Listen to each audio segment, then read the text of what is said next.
आप सुन रहे हैं जगत गुरु तत्वदर्शी संत रामपाल जी महाराज द्वारा लिखित पुस्तक जीने की राह का पेज नंबर 51।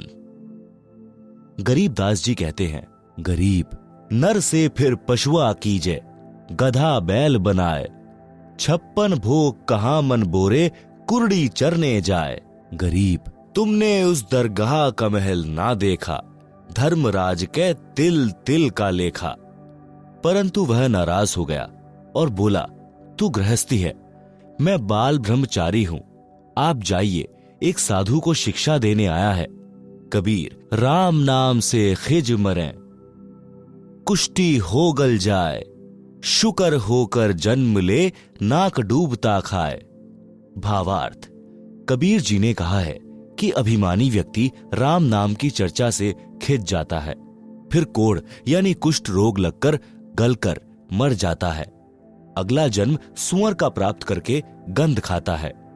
सुअर की नाक भी गंध में डूबी रहती है। इस प्रकार का कष्ट वह प्राणी उठाता है जो भक्ति नहीं करता या नकली संत बनकर जनता में फोकट महिमा बनाता है। हे हरलाल, मैंने उसके कान में बताया था कि वह दिन याद कर। मैंने क्या कहा था, आप माने नहीं थे। हे जीव, आपको इस किसान का कर्ज उतारना पड़ेगा। लठ खाकर उतार, चाहे राजी खुशी उतार, वैसे पीछा नहीं छूटेगा। उस बैल शरीरधारी नकली बाबा के बात समझ में आ गई है। यह पहले किसी जन्म में परमेश्वर कबीर जी का शिष्य बना था, परंतु फिर गिरी पंथ में चला गया था, जिस कारण से यह सुमार्ग त्याग कर जन्म मरण का कष्ट भोग रहा है। अब यह कभी नहीं बैठेगा। हरलाल जी गरीबदास जी के चरणों में गिर गए और कहा कि हे संत महाराज, मुझे अपना शिष्य बना लो, मैं तो घर बार त्याग कर आपके साथ रहूंगा। मेरी तो आंखें खुल गई। भक्ति बिना जीव कितना कष्ट उठाता है। संत गरीबदास जी ने यह वाणी बोली, गाड़ी बाहो घर रहो, खेती करो खुशहाल, साईं सिर पर राखिए सही भक्त हरलाल। भावार्थ, परमात्मा प्राप्ति के लिए घर त्यागने की आवश्यकता नहीं है। अपना खेती का कार्य तथा गाड़ी बहाने यानी ट्रांसपोर्ट का कार्य खुशी खुशी करो। घर पर रहो, परमात्मा की भक्ति जो मैं बताऊं वह करते रहो, आप सही भक्त कहलाओगे। आप सुन रहे हैं जगत गुरु तत्वदर्शी संत रामपाल जी महाराज द्वारा लिखित पुस्तक जीने की राह का पेज नंबर 52। गरीब नाम उठत नाम बैठत, नाम सोवत जागरे, नाम खाते नाम पीते, नाम सेती लागरे। यही प्रमाण यजुर्वेद अध्याय 40 के मंत्र 15 में है कि वायु अनिलम अथ इदम अमृतम भस्मंतम शरीरम, ओम कृतु स्मर किल्वे, स्मर कृतम स्मर। भावार्थ, संत गरीबदास जी ने कहा कि जो सत्य साधना के सत्य मंत्र मैं आपको दूंगा, उनका जाप खाते पीते जागते समय यानी सुबह सोकर उठो कुछ समय जाप करो, सोने से पूर्व कुछ समय जाप करो, बैठते समय फिर उठते समय परमात्मा का नाम जाप करो। इस प्रकार घर का कार्य भी होता है, स्मरण भी। जैसे गांव में देखते हैं कि लोग सारा सारा दिन ताश खेलते हैं, हुक्के पर वक्त जाया करते हैं, राजनीति की बातें या किसी व्यक्ति की निंदा की चर्चा या सांग सिनेमा देखने में समय नष्ट करते हैं। उस समय को परमात्मा की भक्ति तथा सत्संग चर्चा सुनने में सदुपयोग करें तो मोक्ष संभव है। श्री हरलाल जाट जी दीक्षा लेकर घर आया, घर वालों को सब बात बताई। उस नकली बाबा की यादगार यानी समाधि तोड़ फेंकी और पूरे परिवार को छुड़ानी ले गए। संत गरीबदास जी से दीक्षा दिलाई, अपना तथा अपने परिवार का कल्याण कराया। संत गरीबदास जी के आदेश से उस गोरे बैल को कभी गाड़ी या हल में नहीं जोता। उसको सब पशुओं से भिन्न कमरे में बांधकर अच्छा चारा खिलाया। संत गरीबदास जी ने बताया कि यह भक्त था, कर्म बिगड़ने से पशु बना है, इससे काम न लें। वह बैल 5 वर्ष जिया। भक्त हरलाल जी ने उसकी भक्त मानकर सेवा की, परमात्मा कबीर जी ने अपने भूले भटके भक्त की पशु जीवन में सहायता की। उसको फिर कभी मानव जन्म मिला तो और आगे उसके भाग्य में कोई पूरा गुरु मिला तो मुक्ति है, अन्यथा फिर 84 लाख योनियों में कष्ट तैयार है।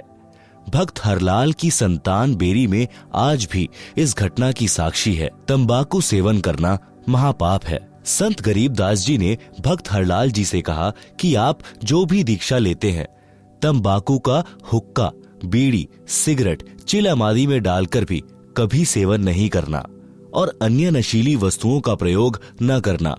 भक्त ने कहा कि हे महाराज जी, तंबाकू तो लगभग सब किसान पीते हैं, इसमें क्या हानि है? उत्तर: संत गरीबदास जी ने बताया कि आपने रामायण तथा महाभारत की कथा तो सुनी होगी, उसमें हुक्का सेवन का कहीं वर्णन नहीं है। तंबाकू की उत्पत्ति बताऊं कैसे हुई है? आप सुन रहे हैं जगत गुरु तत्वदर्शी संत रामपाल जी महाराज द्वारा लिखित पुस्तक जीने की राह का पेज नंबर 53। तंबाकू की उत्पत्ति कथा। एक ऋषि तथा एक राजा साढ़ू थे। एक दिन राजा की रानी ने अपनी बहन ऋषि की पत्नी के पास संदेश भेजा कि पूरा परिवार हमारे घर भोजन के लिए आए, मैं आपसे मिलना भी चाहती हूँ, बहुत याद आ रही है। अपनी बहन का संदेश ऋषि की पत्नी ने अपने पति से साझा किया तो ऋषि जी ने कहा कि साढ़ू से दोस्ती अच्छी नहीं होती, तेरी बहन वैभव का जीवन जी रही है। राजा को धन तथा राज्य की शक्ति का अहंकार होता है, वे अपनी बेइज्जती करने को बुला रहे हैं, क्योंकि फिर हमें भी कहना पड़ेगा कि आप भी हमारे घर भोजन के लिए आना। हम उन जैसी भोजन व्यवस्था जंगल में नहीं कर पाएंगे। यह सब साढ़ू जी का षड्यंत्र है। आपके सामने अपने को महान तथा मुझे गरीब सिद्ध करना चाहता है। आप यह विचार त्याग दें, हमारे न जाने में हित है। परंतु ऋषि की पत्नी नहीं मानी। ऋषि तथा पत्नी व परिवार राजा का मेहमान बनकर चला गया। रानी ने बहुमूल्य आभूषण पहने थे, बहुमूल्य वस्त्र पहने हुए थे।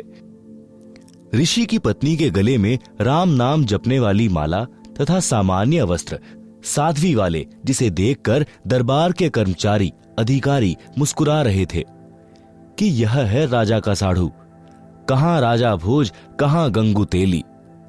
यह चर्चा ऋषि परिवार सुन रहा था। भोजन करने के पश्चात ऋषि की पत्नी ने कहा कि आप हमारे यहां भी इस दिन भोजन करने आइएगा। निश्चित दिन को राजा हजारों सैनिक लेकर सपरिवार साढ़ू ऋषि जी की कुटी पर पहुंच गया। ऋषि जी ने स्वर्गलोक के राजा इंद्र से निवेदन करके एक कामधेनु यानी सर्व कामना यानी इच्छा पूर्ति करने वाली गाय, जिसकी उपस्थिति में खाने को किसी पदार्थ की कामना करने से मिल जाता है, यह पौराणिक मान्यता है, मांगी। उसके बदले में ऋषि जी ने अपने पुण्य कर्म संकल्प किए थे। इंद्रदेव ने एक कामधेनु तथा एक लंबा चौड़ा तंबू यानी टेंट भेजा और कुछ सेवादार भी भेजे। टेंट के अंदर गाय को छोड़ दिया। ऋषि परिवार ने गौ माता की आरती उतारी, अपनी मनोकामना बताई। उसी समय 56 प्रकार के भोग चांदी की परातों, टोकनियों, कड़ाहों में स्वर्ग से आए और टेंट में रखे जाने लगे। लड्डू, जलेबी, कचौरी, दही बड़े, हलवा, खीर, दाल, रोटी यानी मांडे तथा पूरी, बूंदी, बर्फी, रसगुल्ले आदि आदि से आधा एकड़ का टेंट भर गया। ऋषि जी ने राजा से कहा कि भोजन जीमो। राजा ने बेइज्जती करने के लिए कहा कि मेरी सेना भी साथ में भोजन खाएगी, घोड़ों को भी चारा खिलाना है।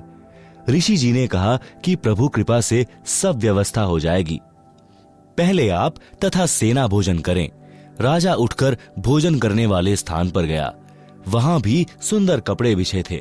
राजा देखकर आश्चर्यचकित रह गया। फिर चांदी की थालियों में भिन्न भिन्न प्रकार के भोजन ला लाकर सेवादार रखने लगे। अन्न देव की स्तुति करके ऋषि जी ने भोजन करने की प्रार्थना की। राजा ने देखा कि इसके सामने तो मेरा भोजन भंडारा कुछ भी नहीं था। मैंने तो केवल ऋषि परिवार को ही भोजन कराया था, वह भी 3-4 पदार्थ बनाए थे। राजा शर्म के मारे पानी पानी हो गया। खाना खाते वक्त बहुत परेशान था। ईर्ष्या की आग धधकने लगी। बेइज्जती मान ली। सर्व सैनिक खाएं और सराहें।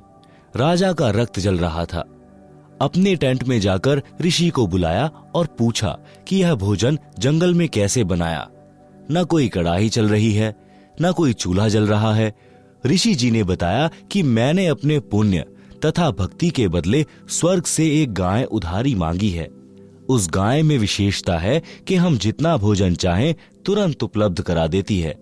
राजा ने कहा कि मेरे सामने उपलब्ध कराओ तो मुझे विश्वास हो। ऋषि तथा राजा टेंट के द्वार पर खड़े हो गए। अंदर केवल गाय खड़ी थी। द्वार की ओर मुख था। टेंट खाली था क्योंकि सबने भोजन खा लिया था। शेष बचा सामान तथा सेवक ले जा चुके थे। गाय को ऋषि जी की अनुमति का इंतजार था।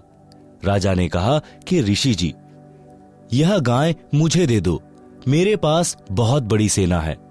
उसका भोजन इससे बनवा लूंगा। तेरे किस काम की है? ऋषि ने कहा, राजन, मैंने यह गौ माता उधारी ले रखी है, स्वर्ग से मंगवाई है। मैं इसका मालिक नहीं हूं। मैं आपको नहीं दे सकता। राजा ने दूर खड़े सैनिकों से कहा कि इस गाय को ले चलो। ऋषि ने देखा कि साढ़ू की नीयत में खोट आ गया है।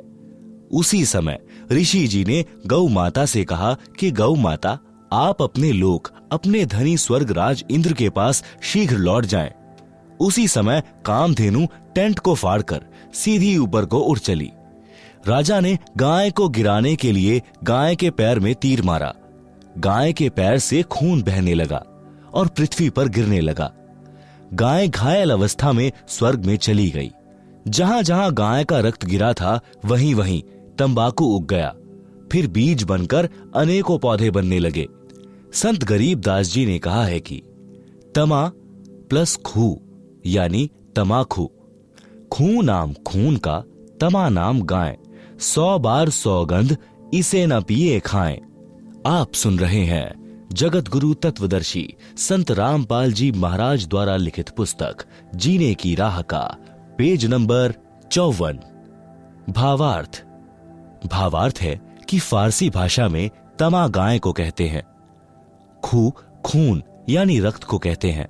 यह तमाकू गाय के रक्त से उपजा है। इसके ऊपर गाय के बाल जैसे रूंग यानी रोम जैसे होते हैं। हे मानव, तेरे को 100 बार सौगंध है कि इस तमाकू का सेवन किसी रूप में भी मत कर। तमाकू का सेवन गाय का खून पीने के समान पाप लगता है। मुसलमान धर्म के व्यक्तियों को हिंदुओं से पता चला कि तमाकू की उत्पत्ति ऐसे हुई है।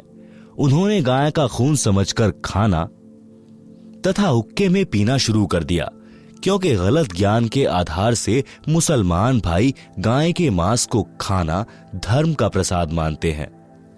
वास्तव में हजरत मोहम्मद, जो मुसलमान धर्म के प्रवर्तक माने जाते हैं, उन्होंने कभी भी जीव का मांस नहीं खाया था। गरीबदास जी कहते हैं, नबी मुहम्मद नमस्कार है, राम रसूल कहाया, 1,80,000 को सौगंध जिन नहीं करद चलाया। अर्श कुर्श पर अल्लाह तख्त है, खालिक बिन नहीं खाली। वह पैगंबर पाक पुरुष थे, साहिब के अबदाली।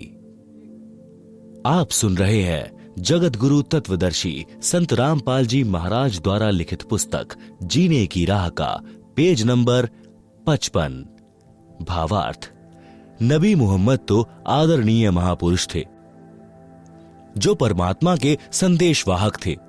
ऐसे ऐसे 1,80,000 पैगंबर मुसलमान धर्म में यानी बाबा आदम से लेकर मोहम्मद तक माने गए हैं। वे सब पाक यानी पवित्र व्यक्ति थे, जिन्होंने कभी किसी पशु पक्षी पर करद यानी तलवार नहीं चलाई। वे तो परमात्मा से डरने वाले थे, परमात्मा के कृपा पात्र थे। बाद में कुछ मुल्ला काजियों ने मांस खाने की परंपरा शुरू कर दी, जो आगे चलकर धार्मिकता का अपवाद यानी बिगड़ा रूप बन गई। उसी आधार से सर्व मुसलमान भाई पाप को खा रहे हैं। फिर भ्रमित मुसलमानों ने तंबाकू का सेवन यानी खाना हुक्का बनाकर पीना प्रारंभ कर दिया। भोले हिंदू धर्म के व्यक्तियों ने उनकी चाल नहीं समझी।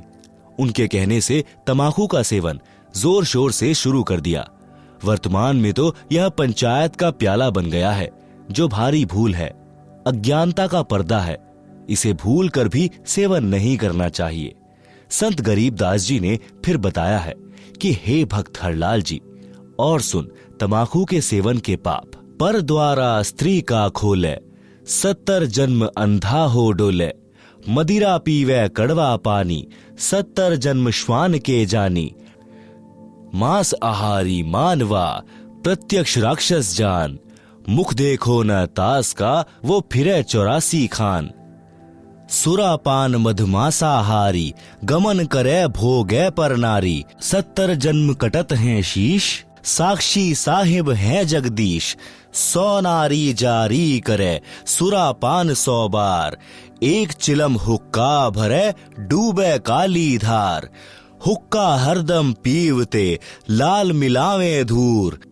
इसमें संशय है नहीं, जन्म पीछले सूर।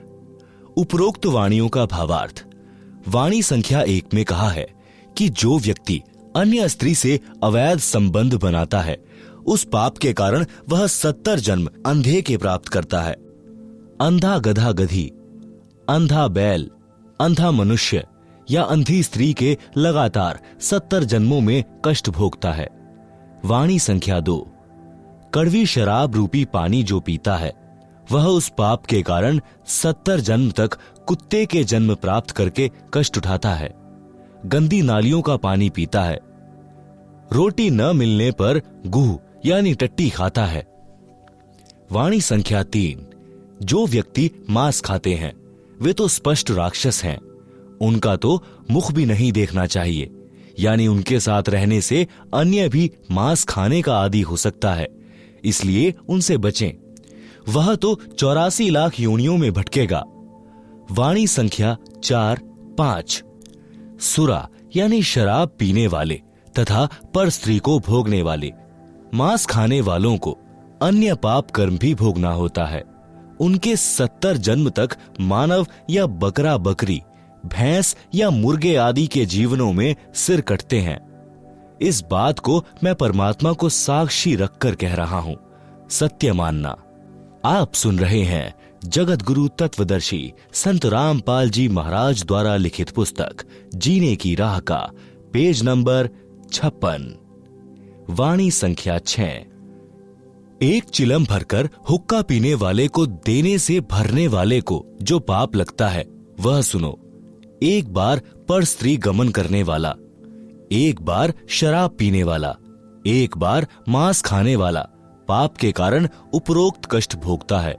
100 स्त्रियों से भोग करे और 100 बार शराब पिए, उसे जो पाप लगता है, वह पाप एक चिलम भरकर हुक्का पीने वाले को देने वाले को लगता है।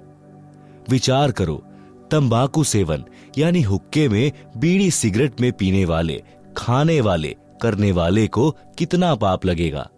इसलिए उपरोक्त सर्व पदार्थों का सेवन कभी न करो। वाणी संख्या 7। समाज के व्यक्तियों को देखकर कुछ व्यक्ति हुक्का या अन्य नशीली वस्तुएं सेवन करने लग जाते हैं। यदि सत्संग सुनकर बुराई त्याग देते हैं, तो वे जीव पिछले जन्म में भी मनुष्य थे।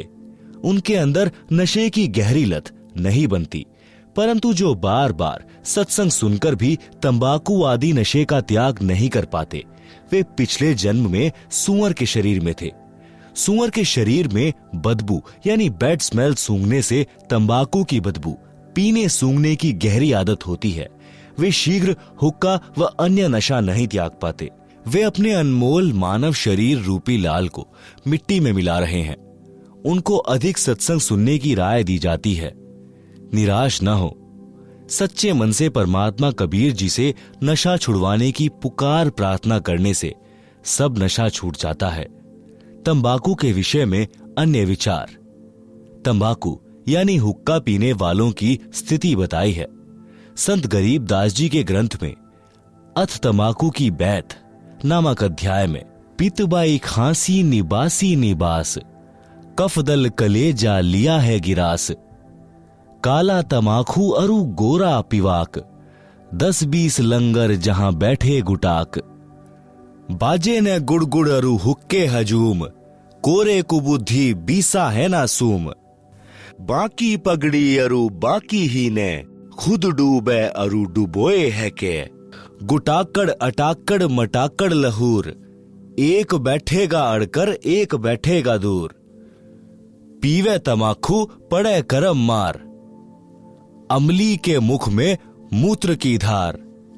कड़वा ही कड़वा तू करता हमेश, कड़वा ही ले प्यारे कड़वा ही पेश। कामी क्रोधी तू लोभी लबूट, बचन मान मेरा धूमा न घूंट। हुक्का हरामी गुलामी गुलाम, धनी के सरे में न पहुंचे अलाम। पामर परम धाम जाते न कोई, झूठे अमल पर दई जान खोई। मुर्दा मजावर हरामी हराम, पीवे तमाखू सो इंद्री के गुलाम। अज्ञान नींद न सो उठ जाग, पीवे तमाखू गए फुटी भाग। भांग तमाखू पीवे ही सुरापान से हेत, गोसत मिट्टी खाए कर जंगली बने प्रेत। पान तमाखू चाब ही सांस नाक में देत, सो तो अकार्थ गए जो भड़ भूजे का रेत। भांग तमाखू पी वही गोसत गला कबाब, मोर मृग को भगत है देंगे कहा जवाब। भांग तमाखू पीवते चिस्मियों नाली तमाम, साहिब तेरी साहिबी जाने कहाँ गुलाम। गौआ अपनी अम्मा है इस पर छुरी नबा है, गरीब दास घी दूध को सब ही आत्म खाए। आप सुन रहे हैं जगत गुरु तत्वदर्शी संत रामपाल जी महाराज द्वारा लिखित पुस्तक जीने की राह का पेज नंबर 57। भावार्थ। उपरोक्त वाणियों का भावार्थ है कि मानव शरीर को ऑक्सीजन की आवश्यकता है। उसके स्थान पर तंबाकू का धुआं यानी कार्बन डाइऑक्साइड प्रवेश करता है तो उनको खांसी रोग हो जाता है। पित्त तथा बाय यानी बाय का रोग हो जाता है। हुक्का पीने वाले का बैठने का स्टाइल बताया है कि हुक्का पीने वाले एक दो तो हुक्के के निकट बैठेंगे, एक कुछ दूरी पर बैठेगा और कहेगा कि सरकाइए थोड़ा सा। दूसरे उसकी ओर हुक्का देंगे। फिर ने यानी नली जिससे धुआं खींचते हैं गुरड़ गुरड़ बाजेगी।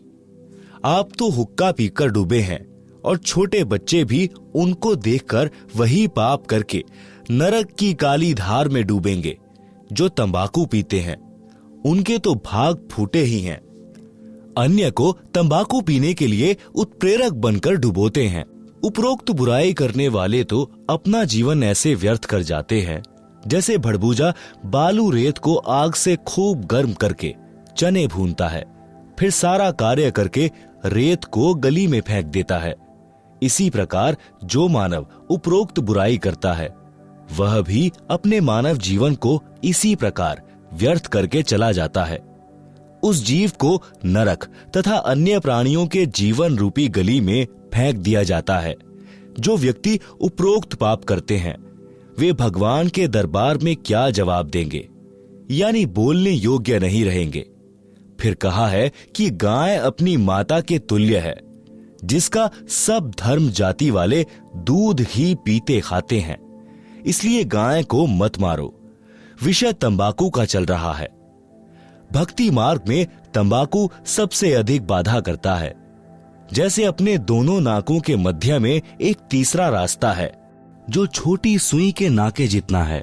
जो तंबाकू का धुआं नाकों से छोड़ते हैं वह उस रास्ते को बंद कर देता है। वही रास्ता ऊपर को त्रिकुटी की ओर जाता है जहां परमात्मा का निवास है। जिस रास्ते से हमने परमात्मा से मिलना है उसी को तंबाकू का धुआं बंद कर देता है। हुक्का पीने वालों को देखा है प्रतिदिन हुक्के की नय यानी नली में लोहे की गज यानी एक पतला सा सरिया घुमाते हैं जिनमें से धुएं का जमा हुआ मैल निकलता है। वह नय रुक जाती है। मानव जीवन परमात्मा प्राप्ति के लिए ही मिला है। परमात्मा को प्राप्त करने वाले मार्ग को तंबाकू का धुआं बंद कर देता है। इसलिए भी तंबाकू भक्त के लिए महान शत्रु है। वैसे भी हुक्का पीने वाले भी मानते हैं कि तंबाकू अच्छी चीज नहीं है। जब कोई छोटा बच्चा अपने दादा ताऊ पिता चाचा को हुक्का पीते देखता है तो वह भी नकल करता है, हुक्के को पीने लगता है। तो बड़े व्यक्ति जो स्वयं हुक्का पीते हैं उस बच्चे को धमकाते हैं कि खबरदार, अगर हुक्का पिया तो यह अच्छा नहीं है। यदि आप जी इसे अच्छा पदार्थ मानते हैं तो बच्चों को भी पीने दो। आप मना करते हैं तो मानते हो कि यह अच्छा नहीं है, हानिकारक है। सर्दियों में एक मकान में छोटे बच्चे भी सो रहे होते हैं। उसी में हुक्का पीने वाला हुक्का पी रहा होता है। वह स्वयं तो पाप कर ही रहा है, अपने परिवार को धुआं पिलाकर पाप का भागी बना रहा है। छोटे बेटा बेटी को दादा पिताजी अपने हिस्से के दूध से पिलाने की कोशिश करता है कि ले थोड़ा और पी ले, देख तेरी चोटी बढ़ रही है, और पी जा। इस प्रकार उसे दूध का गिलास पिलाकर दम लेता है, क्योंकि दूध बच्चे के लिए लाभदायक है। हुक्का बीड़ी पीने से मना करता है तो दिल तो कहता है कि तंबाकू पीना बुरा है, परंतु समाज में यह बुराई आम हो चुकी है, इसलिए पाप नहीं लगता। जैसे कई कबीले मांस खाते हैं, उनके बच्चों के लिए वह पाप आम बात है। इसी प्रकार तंबाकू पीना भी महापाप है, परंतु परंपरा पड़ गई है, पाप नहीं लगता, इसे त्याग देना चाहिए। भक्त हरलाल जी ने उसी दिन हुक्का तोड़ दिया, चिलम फोड़ दी, सर्व परिवार को वे सब बातें सुनाई, नाम दीक्षा दिलाई। कई पीढ़ी तक बेरी के उन परिवारों में हुक्का नहीं था। बाद में सत्संग के अभाव में फिर से कुछ कुछ पीने लगे हैं। आप सुन रहे हैं जगत गुरु तत्वदर्शी संत रामपाल जी महाराज द्वारा लिखित पुस्तक जीने की राह का पेज नंबर 58। तंबाकू से गधे घोड़े भी घृणा करते हैं। एक दिन संत गरीबदास जी गांव छुड़ानी जिला जज्जर वाले किसी कार्यवश घोड़े पर सवार होकर जींद जिले में किसी गांव में जा रहे थे। मार्ग में गांव मालखेड़ी, जो कि जिला जींद के खेत थे, उन खेतों में से घोड़े पर बैठकर जा रहे थे। गेहूं की फसल खेतों में खड़ी थी। घोड़ा रास्ता छोड़कर गेहूं की फसल के बीचों बीच चलने लगा। खेतों में फसल के रखवाले थे, वे लाठी डंडे लेकर दौड़े और संत गरीबदास जी को मारने लगे कि तेरा दिमाग खराब हो गया है क्या, हमारी फसल का नाश कर दिया, घोड़े को सीधा नहीं चला सकता। ज्यों ही उन्होंने संत गरीबदास जी को लाठी मारने की कोशिश की तो उनके हाथ ऊपर को ही जाम हो गए। सब अपनी अपनी जगह पत्थर की मूर्ति के समान खड़े हो गए। 5 मिनट तक उसी प्रकार रहे। फिर संत गरीबदास जी ने अपना हाथ आशीर्वाद देने की स्थिति में किया तो उनकी स्तंभता टूट गई और सब पीठ के बल गिरे। लाठियां हाथ से छूट गई। ऐसे हो गए जैसे अधरंग हो गया हो। रखवालों को समझते देर नहीं लगी कि यह सामान्य व्यक्ति नहीं है। सबने रोते हुए क्षमा याचना की। तब संत गरीबदास जी ने कहा कि भले पुरुषों, क्या राह चलते व्यक्ति के साथ ऐसा व्यवहार करते हैं? मारने को दौड़े हो, पहले तो यह जानना चाहिए था कि किस कारण से घोड़ा फसल के बीच में ले गए हो। वे किसान बोले, अब बताइए जी, घोड़ा किस कारण से फसल में चला गया था? संत गरीबदास जी ने पूछा कि इस खेत में इस फसल से पहले क्या बीज रखा था? उन्होंने बताया कि ज्वार बोई थी। उससे पहले क्या बोया था? उन्होंने बताया कि तंबाकू बीजा था। संत गरीबदास जी ने बताया कि उस तंबाकू की बदबू अभी तक इस खेत में उठ रही है। उसकी बदबू से परेशान होकर मेरा घोड़ा रास्ता त्याग कर दूर से जाने लगा। उस तंबाकू को आप पीते हो, आप तो पशुओं से भी गए गुजरे हो। सुन लो ध्यान से, इसके बाद इस गांव में कोई व्यक्ति हुक्का नहीं पिएगा, तंबाकू सेवन नहीं करेगा। यदि आज्ञा का पालन नहीं हुआ तो गांव को बहुत हानि हो जाएगी। उस समय तो सबने हां कर दी। संत के चले जाने के पश्चात बोले कि भर लेना हुक्टी। जब हुक्टी यानी छोटा हुक्का भरने लगे तो हाथ से चिलम छूटकर फूट गई। दूसरी हुक्टी की चिलम लाए, वह भी हाथ में ही चूर चूर हो गई। खेत में जितनी हुक्की थी सब टूट गई, चिलम भी फूट गई। रखवाले डर गए कि उस संत की लीला है। गांव गए तो गांव के सब हुक्के टूट गए, चिलम फूट गई। पूरे गांव में हड़कंप मच गया, भय का वातावरण हो गया। रखवाले गांव में आए तो कारण का पता चला। उस दिन के पश्चात गांव में वर्तमान तक हुक्का यानी तंबाकू सेवन कोई नहीं पीता। गांव का नाम है मालखेड़ी। आप सुन रहे हैं जगत गुरु तत्वदर्शी संत रामपाल जी महाराज द्वारा लिखित पुस्तक जीने की राह का पेज नंबर 59। हुक्का पीने वाले कहते हैं कि ले मेरे पास कड़वा तंबाकू है, यह भर ले चिलम में। दूसरा कहता है कि यह मेरे वाला अधिक कड़वा है। संत गरीबदास जी ने बताया है कि मृत्यु के उपरांत यम के दूत उस कड़वा तंबाकू पीने वाले के मुख में मूत देते हैं। कहते हैं कि तू अधिक कड़वा कड़वा तंबाकू पीना चाहता था, ले प्यारे कड़वा मूत पी ले। मूत्र की धार उसका मुख खोलकर मुख में लगाते हैं। संत गरीबदास जी ने यह तो एक लीला करके बुराई छुड़ाई थी। ज्ञान से जो प्रभाव पड़ता है वह सदा के लिए बुराई छुड़ा देता है। ज्ञान सत्संग से होता है। सत्संग सुनने की रुचि पैदा करो, सत्संग सुनो। निवेदन, उपरोक्त बुराई सर्वथा त्याग दें, इससे जीवन का मार्ग सुहेला हो जाएगा। नशा करता है नाश। नशा चाहे शराब, सुल्फा, अफीम, हीरोइन आदि आदि किसी का भी करते हो, यह आपका सर्वनाश का कारण बनेगा। नशा सर्वप्रथम तो इंसान को शैतान बनाता है, फिर शरीर का नाश करता है। शरीर के 4 महत्वपूर्ण अंग हैं, फेफड़े, जिगर, गुर्दे व हृदय। शराब सर्वप्रथम इन चारों अंगों को खराब करती है। सुल्फा यानी चरस दिमाग को पूरी तरह नष्ट कर देता है। हीरोइन शराब से भी अधिक शरीर को खोखला करती है। अफीम से शरीर कमजोर हो जाता है, अपनी कार्यशैली छोड़ देता है। अफीम से ही चार्ज होकर चलने लगता है। रक्त दूषित हो जाता है। इसलिए इनको तो गांव नगर में भी नहीं रखें। घर की बात क्या, सेवन करना तो सोचना भी नहीं चाहिए। एक व्यक्ति दिल्ली पालम हवाई अड्डे पर नौकरी करता था। सन 1997 की बात है। उस समय उसकी सैलरी 12,000 रुपए महीना थी। दिल्ली के गांव में यह दास यानी रामपाल दास सत्संग करने गया। वहां एक वृद्धा अपनी 3 पोतियों के साथ सत्संग वाले घर में आई, जो नाते में सत्संग कराने वालों की चाची थी। वह गांव के बाहरी क्षेत्र में प्लॉट में मकान बनाकर रहती थी। वह लड़का भी उसी का था जो दिल्ली हवाई अड्डे पर नौकर था। बहुत शराब पीता था, घर की ठौर बिटोड़ा बना रखा था। पत्नी बच्चों को पीटता था, क्योंकि उसका प्रतिदिन शराब पीकर आना, पत्नी ने टोका टाकी करनी प्रतिदिन की महाभारत थी। पत्नी बच्चों को छोड़कर अपनी मां के घर चली गई। दादी ने बच्चों को संभाला, फिर स्वयं जाकर अपनी पुत्रवधू को समझा बुझाकर लाई। उस रात्रि में वह वृद्धा अपनी पुत्रवधू तथा पोतियों सहित आई थी, क्योंकि खुद के जेठ के घर सत्संग था, इसलिए आना पड़ा। सत्संग में प्रत्येक पहलू पर व्याख्यान देना होता है।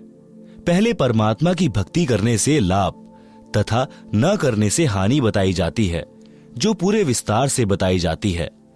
उस दिन वह शराबी पहले घर गया।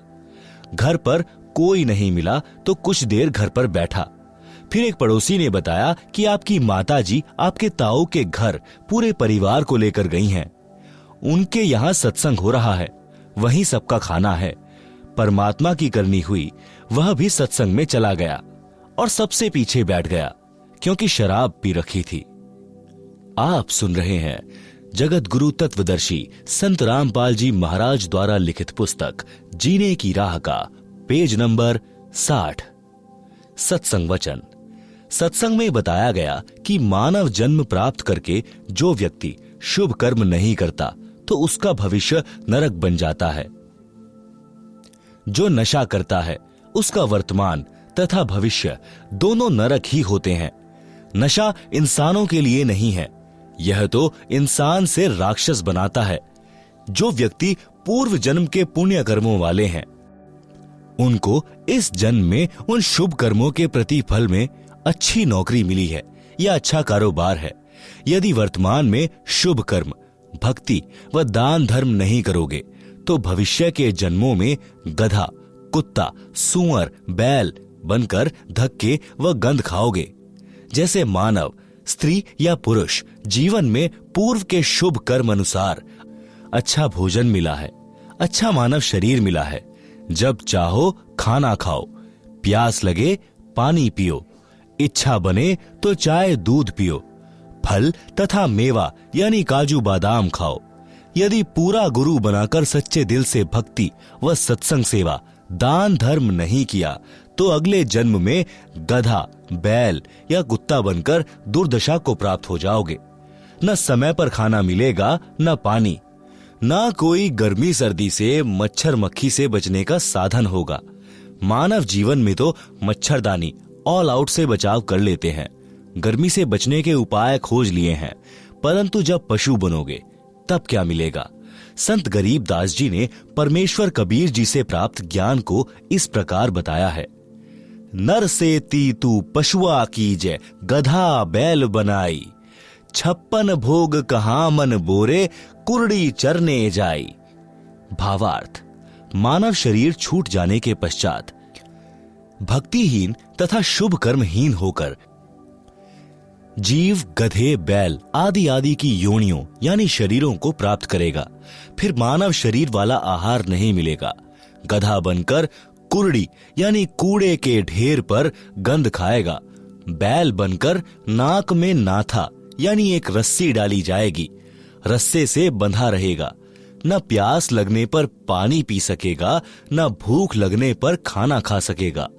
मक्खी मच्छर से बचने के लिए एक दुम होगी, उसको कूलर समझना, पंखा या मच्छरदानी समझना। जिन प्राणियों के अधिक पाप कर्म होते हैं, पशु जीवन में उनकी दुम भी कट जाती है। 1-1.5 फुट का डंडा शेष बचता है, उसे घुमाता रहता है। आप सुन रहे हैं जगत गुरु तत्वदर्शी संत रामपाल जी महाराज द्वारा लिखित पुस्तक जीने की राह का पेज नंबर 61। एक बैल के पिछले पैर के खुर के बीच में लगभग 1.5 इंच बड़ी कील लग गई। चलने से और अधिक अंदर चली गई। बैल पैर से लंग करने लगा। हाली को लगा कि झटका लग गया है, नस पर नस चढ़ गई होगी, चलने से ठीक हो जाएगा। कई बार ऐसा होता है कि नस पर नस चढ़ जाती तो बैल चलते चलते ठीक हो जाता था, परंतु अब की बार ऐसा नहीं हुआ। सारा दिन बैल हल में चला, घर तक आया तो पैर को कठिनाई से पृथ्वी पर रख पा रहा था, धीरे धीरे चल पा रहा था। घर पर आते ही बैठ गया, चारा भी नहीं चरा, आंखों से आंसू निकल रहे थे क्योंकि दर्द अधिक था। सुबह बैल उठा ही नहीं, लेट गया, पैर पर सूजन अधिक थी। गांव से पशुओं का डॉक्टर बुलाया।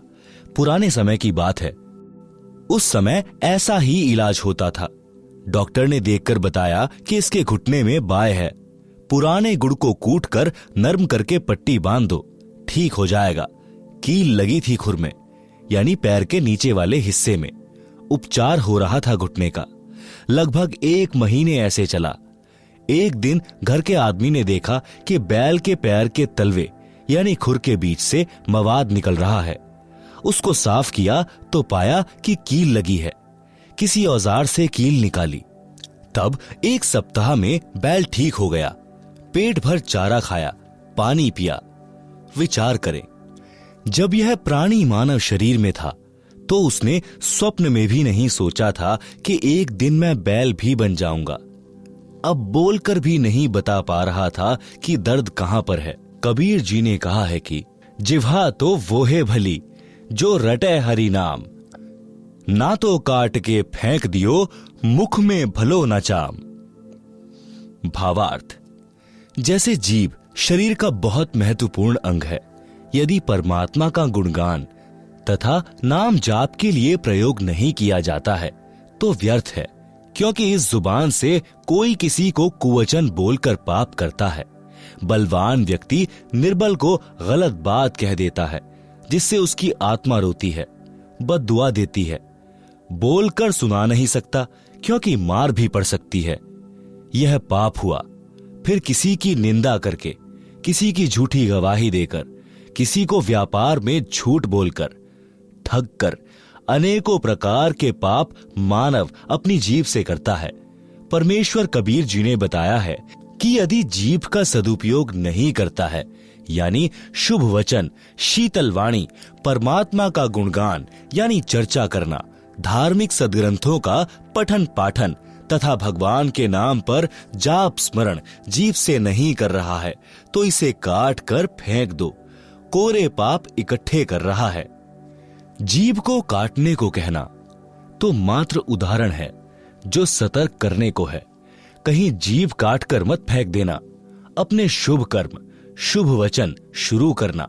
यदि राम नाम व गुणगान नहीं कर रहा है तो पवित्र मुख में इस जीभ के चाम को रखना अच्छा नहीं है। आप सुन रहे हैं जगत गुरु तत्वदर्शी संत रामपाल जी महाराज द्वारा लिखित पुस्तक जीने की राह का पेज नंबर 62। मानव शरीरधारी प्राणी को वर्तमान में यानी सन 1970 से विशेष सुविधाएं प्राप्त हैं, जिस कारण से दिनों दिन परमात्मा से दूर होता जा रहा है। उतनी ही गति से मानव के दुख निकट आ रहे हैं। वित्तीय स्थिति में सुधार है, परंतु मानसिक शांति समाप्त है। नशा इसका मुख्य कारण है। एक पिता नौकरी पर गया है। बच्चों की आशा होती है कि पिताजी आएंगे, कुछ आवश्यक वस्तुएं लाएंगे। पिताजी आते हैं तो छोटे छोटे बच्चे दौड़कर लिपटते हैं, प्यार पाते हैं। जिन बच्चों का पिता नशा करता है उनके घर में कलह का होना स्वाभाविक है। बच्चे भयभीत रहते हैं। उनका मानसिक विकास, शारीरिक विकास दोनों ही नहीं हो पाते। वह घर नरक समान हो जाता है। आज जो शराब पीकर मस्त हैं, उनकी इज्जत समाज में भी नहीं होती। अगले जन्म में वह व्यक्ति कुत्ता बनेगा, टट्टी खाएगा, गंदी नाली का पानी पिएगा, फिर पशु पक्षी बनकर कष्ट पर कष्ट उठाएगा। इसलिए सर्व नशा व बुराई त्याग कर इंसान का जीवन जियो। सभ्य समाज को भी चैन से जीने दो। एक शराबी अनेकों व्यक्तियों की आत्मा दुखाता है।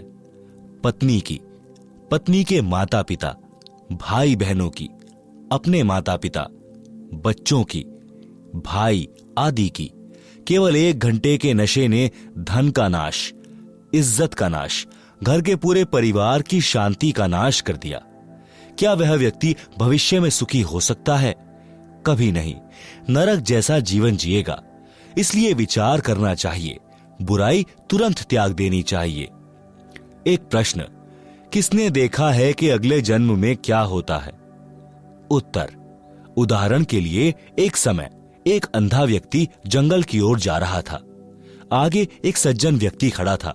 उसने कहा कि हे सूरदास जी, इधर मत जाओ, यह रास्ता भयंकर जंगल में जाता है। खूंखार शेर, चीते आदि आदि जानवर रहते हैं। आप लौट जाइए। यदि अंधे ने नशा नहीं कर रखा होगा तो तुरंत मुड़ जाएगा।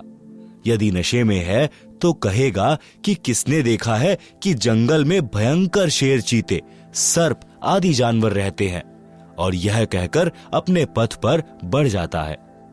विचार करें, अंधे को दिखाई नहीं देता और आंखों वाले की बात पर विश्वास नहीं करता, तो उसको कौन से तरीके से समझाया जाए? यदि नहीं मानता है तो उसकी वही दशा होगी जो आंखों वाला बता रहा था, शेर मार डालेंगे। इसी प्रकार संत जन आंखों यानी ज्ञान नेत्र वाले हैं। उन्होंने हमें बताया है जो ऊपर वर्णन किया गया है। हम ज्ञान नेत्रहीन अंधे हैं। यदि हम संतों की शिक्षा पर विश्वास करके रास्ता नहीं बदलेंगे तो वही होगा जो ऊपर बताया गया है। नर से फिर पीछे तू पशुआ कीजे, गधा बैल बनाई, 56 भोग कहाँ मन बोरे, कुरड़ी चरने जाई। आप सुन रहे हैं जगत गुरु तत्वदर्शी संत रामपाल जी महाराज द्वारा लिखित पुस्तक जीने की राह का पेज नंबर 63। कुछ व्यक्ति तो यहां तक कह देते हैं कि देखा जाएगा जो होगा। उनसे निवेदन है कि गधा बनने के पश्चात आप क्या देखोगे, फिर तो कुम्हार देखेगा। इस प्रकार के प्रवचन सत्संग में अवश्य सुनाए जाते हैं। वह शराबी भी सत्संग में आ बैठा, क्योंकि घर पर कोई नहीं था, ताला लगा था। कुछ देर बाद नशा उतर गया और सब सत्संग सुनना पड़ा। उस दिन के पश्चात उस व्यक्ति ने कभी शराब नहीं पी और कोई नशा नहीं किया। दीक्षा ली, पूरे परिवार को दीक्षा दिलाई। हम यानी लेखक तथा साथ सत्संग में गए कुछ भक्त सुबह गांव के बाहर घूमने के लिए गए तो रास्ते में उस व्यक्ति यानी एयरपोर्ट वाले का घर था। गली में उसकी माताजी खड़ी थी। उसने कहा कि महाराज जी, चाय पीकर जाना। गांव के भक्त ने बताया कि इनके घर अवश्य चलो, उजड़ा पड़ा है यह परिवार। साधु संतों के चरण पड़ने से घर पवित्र हो जाता है। हम सब उनके घर चले गए। हम कुल 5 जने थे। चारपाई आंगन में डली थी। मई का महीना था। वृक्ष की छाया थी। उसकी माताजी ने अपनी पुत्रवधू से कहा कि बेटी, चाय बना। उस बेटी ने चूल्हे में आग जलाकर डेगची में पानी डालकर चाय बनाना शुरू कर दिया। आधे घंटे बाद हमने कहा कि चाय शीघ्र लाओ, हमने घूमने जाना है, फिर किसी अन्य गांव में सत्संग के लिए जाना है। परंतु फिर भी वह बेटी डेगची के नीचे आग जलाए जा रही थी। दोबारा कहा तो वह रोने लग गई। गांव का भक्त उठकर गया तो पता चला कि घर पर न चीनी है, न चाय पत्ती और न ही दूध है। उस व्यक्ति की माताजी भी रोने लगी। कहा कि उजड़े पड़े हैं महाराज, बचा सको तो बचा लो। वह व्यक्ति दीक्षा लेकर वक्त से अपनी ड्यूटी पर चला गया था। कुछ दिन के पश्चात हम दिल्ली में ही पंजाब खोड़ गांव में सत्संग कर रहे थे। वहां पर वह व्यक्ति अपनी माता तथा पत्नी व तीनों बेटियों को कार में बैठाकर सत्संग में लाया। पहले एक टूटी सी मोटरसाइकिल थी। सब बच्चों ने सुंदर वस्त्र पहन रखे थे। कह रहे थे कि पिताजी अब मम्मी के साथ कभी नहीं लड़ते। सब तनख्वाह दादी जी को देते हैं। हम तो स्वर्ग में रहने लगे। दादी जी बोली कि उस दिन आपके ऐसे दर्शन हुए कि हम तो उजड़े बस गए। मैंने कहा कि माई, तेरा बेटा बुरा नहीं था। इसने ये अच्छे विचार कभी सुने ही नहीं थे। यदि पहले ये विचार सुनने को मिल जाते तो यह बुराई करता ही नहीं। यह सब परमेश्वर कबीर जी की कृपा है जो उस दिन यह सत्संग में आ गया और इसकी आत्मा का मैल साफ हो गया। आपका परिवार नरक से निकलकर स्वर्ग में निवास कर रहा है। परमात्मा की मर्यादा में रहना कभी कष्ट नहीं आएगा। भक्ति करते रहना, कई पीढ़ी का उद्धार हो जाएगा। इस प्रकार सत्संग से मानव उद्धार होकर विश्व में शांति, आपसी प्रेम बढ़ता है। सत्संग विचार अवश्य सुना करो। पढ़े भक्ति मर्यादा पृष्ठ 307 पर। आप सुन रहे हैं जगत गुरु तत्वदर्शी संत रामपाल जी महाराज द्वारा लिखित पुस्तक जीने की राह का पेज नंबर 64। माता पिता की सेवा व आदर करना परम कर्तव्य।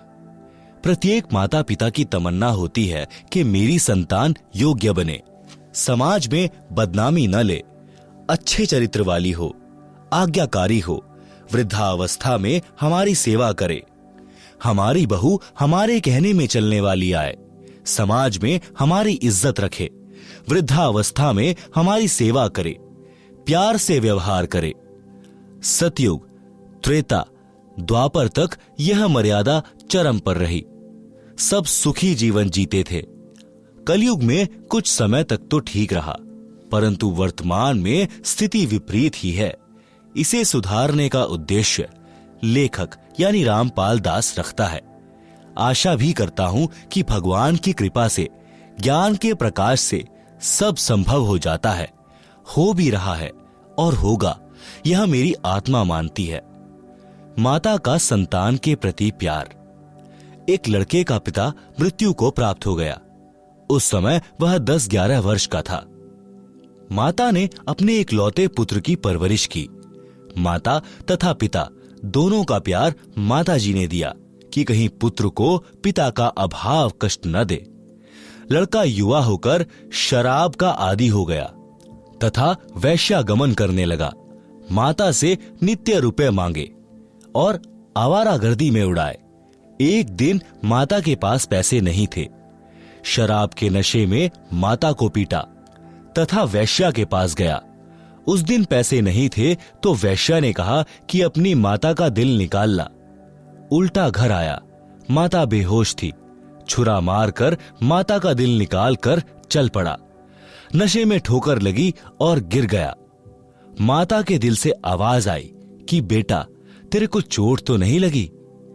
नशे से बना शैतान वैश्या के पास माता का दिल लेकर पहुंचा तो वैश्या ने कहा कि जब तू अपनी माता का हितैषी नहीं है तो मेरा क्या होगा? किसी के बहकावे में आकर तू मुझे भी मार डालेगा। मेरे को तो तेरे से पीछा छुड़ाना था कि अब तू निर्धन हो गया है, मेरे किस काम का? इसलिए यह शर्त रखी थी कि तू माता का दिल निकाल नहीं सकता, क्योंकि वह तेरे को कभी किसी वस्तु के लिए मना नहीं करती थी। हे शैतान, चला जा मेरी आंखों के सामने से। यह कहकर वैश्या ने उसे घर से बाहर धक्का देकर द्वार बंद कर लिया। वह शैतान घर आया, माता के शव पर विलाप करने लगा। कहा कि माता जी, हो सके तो भगवान के दरबार में भी मुझे बचाना। आवाज आई कि बेटा, कुछ नहीं हुआ, बस तेरे को खुश देखना चाहती हूं। उसी समय नगर के लोग आए, थाने में सूचना दी। उस अपराधी को राजा ने फांसी की सजा दी। राजा ने फांसी चढ़ाने से पूर्व उसकी अंतिम इच्छा जानी। तो उस लड़के ने कहा कि कुछ नागरिकों को बुलाया जाए, मैं अपनी कारगुजारी को सबके साथ साझा करना चाहता हूं। नगर के व्यक्ति आए। उस लड़के ने अपना जुल्म कबूला और बताया कि मैंने उपरोक्त जुल्म किया। मेरी मां की आत्मा अंतिम समय में भी मेरे सुखी रहने की कामना करती रही। मेरे को नशे ने शैतान बना दिया। मैंने वैश्यागमन करके समाज को दूषित किया। आप लोग मेरे से नसीहत लेना। जो घोर पाप मैंने अपनी माता जी को परेशान करके किया, कोई मत करना। माता जैसी हमदर्द संसार में पत्नी भी नहीं हो सकती, भले ही वह कितनी ही नेक हो। माता अपने बेटा बेटी को इतना प्यार करती है कि सर्दियों में बच्चा पेशाब कर देता है तो माता स्वयं उसके पेशाब से भीगे ठंडे वस्त्र पर लेटती है। बच्चे के नीचे सूखा बिछौना कर देती है। यदि बच्चा भूख से रो रहा होता है तो खाना बीच में छोड़कर उसे पहले अपना दूध पिलाकर शांत करती है। आप सुन रहे हैं जगत गुरु तत्वदर्शी संत रामपाल जी महाराज द्वारा लिखित पुस्तक जीने की राह का पेज नंबर 65। पिता बच्चों की हर संभव गलती क्षमा कर देता है। परमात्मा कबीर जी ने कहा है कि पिता अपने पुत्र पुत्री के सर्व अपराध क्षमा कर देता है। अवगुण मेरे बाप जी, बख्शो गरीब नवाज, जो मैं पूत कपूत हूं तो भी पिता को लाज। शब्दार्थ, परमात्मा सर्व प्राणियों का पिता है। पिता में विशेषता होती है कि उसका बेटा बेटी अज्ञानता में गलती कर देते हैं और वे पिता से क्षमा याचना कर लेते हैं कि भविष्य में कभी गलती नहीं करेंगे, तो पिता उनको तुरंत क्षमा कर देता है। इसलिए भक्त परमात्मा से विनय करता है कि हे दीन दयाल, आप तो सबके पिता हो, मेरे अवगुण यानी अपराध पिता होने के नाते क्षमा करना। मैं कपूत यानी निकम्मा पुत्र भी हूं, तो भी आप पिता का कर्तव्य पालन करके क्षमा करना। राम भक्त की पत्नी का देहांत हो गया। उस समय उसका पुत्र 3 वर्ष का था। उस व्यक्ति की रिश्तेदारी में एक घटना ऐसी घटी थी जिसने उसको झंझोर कर रख दिया। कथा इस प्रकार है। उसके मामा जी अपनी बहन यानी राम भक्त की माता जी से लगभग 10 वर्ष बड़े थे। मामा जी के 2 पुत्र थे। राम भक्त की मामी जी का देहांत हो गया। मामी जी ने दूसरा विवाह कर लिया। दूसरी पत्नी को पुत्र हुआ। दूसरी पत्नी पहले वाली के पुत्रों से ईर्ष्या करने लगी। यह विचार किया कि 15 एकड़ जमीन है, 3 जगह बटेगी। उसने उन बच्चों को कांच पीसकर दूध तथा खाने में खिला पिला दिया, जिससे दोनों को धीरे धीरे रोगी होकर मृत्यु हो गई है। डॉक्टर ने बताया कि बच्चे कांच खा गए हैं, जिस कारण से इनकी मृत्यु हुई है। एक दिन उसकी पत्नी ने पड़ोसन से बताया कि मैंने ऐसे ऐसे किया, मेरे बेटे को 15 एकड़ जमीन मिल गई। उस स्त्री ने मेरे मामा जी को बताया। मामा जी छोटी मामी को बहुत प्यार करते थे और उस पर विश्वास करते थे। उन्हें विश्वास नहीं हो रहा था। एक दिन छोटी मामी अपने भाई से बता रही थी कि मैंने ऐसे ऐसे किया, तेरे भांजे को 15 एकड़ जमीन मिल गई। आप सुन रहे हैं जगत गुरु तत्वदर्शी संत रामपाल जी महाराज द्वारा लिखित पुस्तक जीने की राह का पेज नंबर 66। यह बात मेरा मामा भी सुन रहा था, क्योंकि वह खिड़की से बाहर स्वाभाविक खड़ा था। मामी का भाई बोला कि बहन, तूने जुल्म कर दिया, इस पाप को कहां रखेगी? आज के बाद मैं तेरी शक्ल देखने भी नहीं आऊंगा। मामा जी का दिमाग फटने को हो गया। घर त्याग कर अपनी बहन के घर पर आ गया, यानी हमारे यानी राम भक्त के घर पर जीवन व्यतीत किया। कुछ वर्ष के पश्चात छोटी मामी से जन्मा वह पुत्र भी मर गया। वह छोटी मामी किसी के साथ भाग गई। पता चला कि उस व्यक्ति ने उसके गहने छीनकर मारकर कुएं में डाल दिया। पुलिस को पता चला तो उस व्यक्ति को फांसी लगाई गई। इस सर्वनाश महाभारत को याद करके राम भक्त ने दूसरा विवाह नहीं किया। लड़के को अपने साथ रखता, हल जोतता था तो पुत्र को कंधे पर बैठा कर रखता था। थक जाता तो वृक्ष के नीचे लेटा देता, स्वयं खाना बनाता, स्वयं स्नान कराता, कपड़े साफ करता।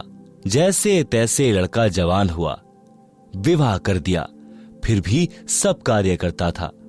लड़का भी काम में हाथ बटाता था, परंतु कठिन कार्य स्वयं ही करता था। वृद्धावस्था ने जोर दिया, कार्य कुछ नहीं कर पा रहा था।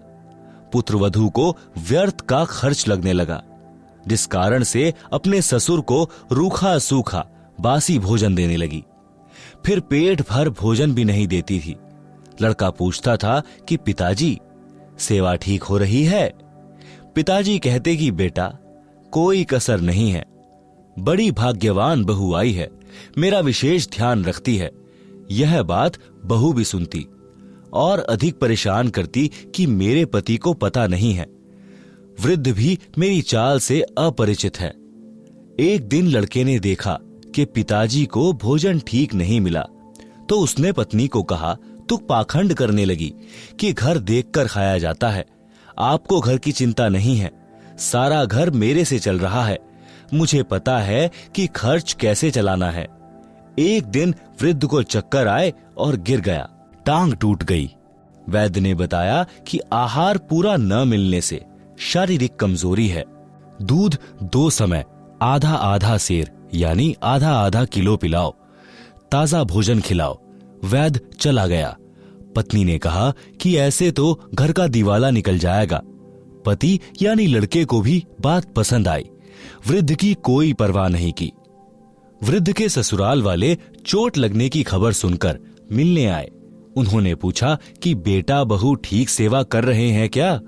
राम भक्त ने कहा कि पूछो ना, ऐसे पुत्र तथा पुत्रवधू सबको दे भगवान, मेरे को कोई कष्ट नहीं होने देते। यह तो कोई कर्म की मार से चोट लग गई है। उसी गांव में 2 बहनों का विवाह हुआ था, एक का राम भक्त से, दूसरी का पड़ोस में। जब वे अपनी दूसरी लड़की के घर गए तो पता चला कि उस राम भक्त की कोई सेवा नहीं हो रही है। लड़का भी निकम्मा है। यह बात ससुराल वालों के गले नहीं उतरी, क्योंकि वे राम भक्त के मुख से सुनकर आए थे कि सेवा में कोई कसर नहीं है। वे कुछ समय बाद पुनः राम भक्त के घर गए तो उस समय वह बासी रोटी पानी में भिगो भिगो कर खा रहा था। यह देखकर उनको रोना आ गया। लड़के को बुलाया तथा कहा कि तेरे को शर्म नहीं आती? पता है तेरे को कैसे पाल पोष कर बड़ा किया है? लड़की की बहू भी आ गई। दोनों बोले कि हम तो ऐसे ही सेवा करेंगे। राम भक्त बोला कि आप जाओ, घर में झगड़ा ना कराओ। मेरी किस्मत में जो लिखा है वह मिल रहा है। मैं अपने पुत्र को दुखी नहीं देख सकता। राम भक्त की बुआ का लड़का रामनिवास सत्संगी था। वह राम भक्त को बहुत कहता था कि आप कुछ समय भगवान की भक्ति किया करो, मेरे साथ संत के सत्संग सुनने चला करो, तो राम भक्त कहता था कि मैं तो अपने बेटे की पूजा करूंगा, यह सुखी रहे, यही मेरी तमन्ना है। बुआ के लड़के ने कहा कि बेटे की पूजा पूरी हो चुकी हो तो अब भी बना लें कुछ कर्म। फिर भी यही कहा कि बेटे बहू को देख देख कर जी रहा हूं। बहुत कहने के पश्चात राम भक्त अपनी बुआ के लड़के राम निवास के साथ सत्संग में गया। फिर राम निवास अपने घर ले गया, उसकी दवा कराई, अच्छा खाना खिलाया, कई महीने अपने पास रखा। राम भक्त भक्ति पर पूरा दृढ़ हो गया। घर पर गया तो बच्चों से कहा, बेटा बेटी पुत्र वधू, आज तक मैंने आपसे कुछ नहीं मांगा, आज एक भीख मांग रहा हूं, आप मेरे साथ सत्संग में एक बार चलो। उन्होंने कहा कि पीछे से पशुओं तथा बच्चों को कौन संभालेगा? राम भक्त ने कहा कि बेटा घर पर रह जाएगा, बेटी तथा पोता पोती मेरे साथ चलो। ऐसा ही किया। जब उस पुत्रवधू ने सत्संग के वचन सुने, वहां आने वाले सब भक्तों की सेवा पुराने भक्त भक्तमती ऐसे कर रहे थे जैसे विशेष मेहमानों की घर पर करते हैं। वृद्ध, रोगी, अपंग श्रद्धालुओं की भी विशेष सेवा कर रहे थे। सत्संग में यह बताया जाता है कि जीव पर दया बनाए रखने से परमात्मा प्रसन्न होता है। दुखियों, असहायों की सहायता करना मानव मात्र का परम कर्तव्य है। दया धर्म का मूल है, पाप मूल अभिमान। कह कबीर दयावान के पास रहे भगवान।